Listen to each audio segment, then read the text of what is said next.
આ તરફ ગુજરાતમાં ફરી એકવાર ભારે વરસાદની આગાહી કરવામાં આવી છે। ગુજરાતમાં અલગ અલગ વિસ્તારોમાં ભારે વરસાદ વરસશે।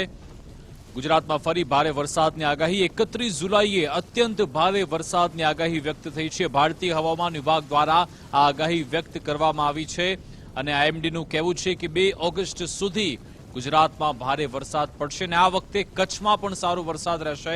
કચ્છ અને સૌરાષ્ટ્રના વિસ્તારોમાં ભારે વરસાદ પડશે। 3 અને 4 ઓગસ્ટે સમગ્ર ગુજરાતમાં સામાન્ય વરસાદ રહેવાનો છે તેવી આગાહી। જો કે 31 જુલાઈ અત્યંત ભારે વરસાદ રહેશે તેવું આકલન હવામાન વિભાગનું છે। ભારતીય હવામાન વિભાગે કહ્યું છે કે 31 જુલાઈએ અત્યંત ભારે વરસાદ રહેશે। 2 ઓગસ્ટ સુધી રાજ્યમાં ભારે વરસાદ વરસી શકે છે।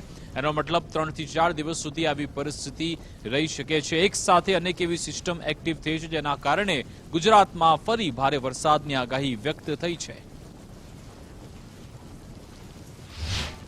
देखिए, अगर हम गुजरात के बारे में बात करें तो हम देखेंगे कि पिछले सप्ताह में काफी अच्छी वर्षा देखने को मिली। कुछ दिनों में एक्सेप्शनली हैवी रेनफॉल एक्टिविटी पिछले सप्ताह में रिकॉर्ड की गई थी।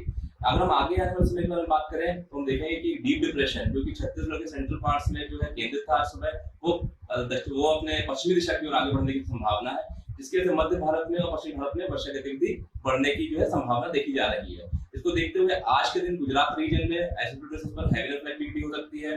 कल एक्टिविटी थोड़ी सी बढ़ सकती है और heavy to very rainfall activity चेतावनी जो है गुजरात में जारी की गई है।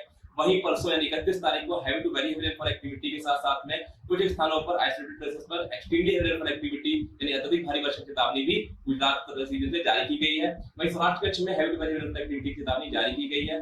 उसके बाद में 1 तारीख को फिर से वर्षा गतिविधि कमी होगी, जहां पर heavy to very rainfall activity हो सकती है और उसके बाद में वर्षा में सिग्निफिकेंट कमी देखी जाएगी।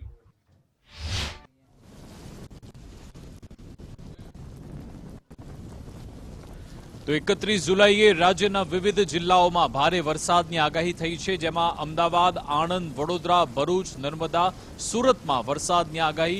તાપી, ડાંગ જિલ્લામાં પણ અત્યંત ભારે વરસાદની આગાહી કરવામાં આવી છે। ગાંધીનગર સ્ટેટ ઇમરજન્સી ઓપરેશન સેન્ટરમાં વેધર વોચ ગ્રુપની બેઠક યોજવામાં આવી। કમિશનર ગૌરાંગ મકવાણાની ટીમને એક્શન માટે તૈયાર રહેવા પણ સૂચના આપી દેવામાં આવી। 31 જુલાઈએ રાજ્યના વિવિધ જિલ્લાઓમાં ભારે વરસાદની આગાહીને પગલે તંત્ર એલર્ટ છે। અમદાવાદ, આણંદ, વડોદરા, ભરૂચ, નર્મદા, સુરત સહિતના વિસ્તારોમાં ભારે વરસાદની આગાહી છે। તાપી અને ડાંગ જિલ્લામાં પણ અત્યંત ભારે વરસાદની આગાહી કરવામાં આવી છે।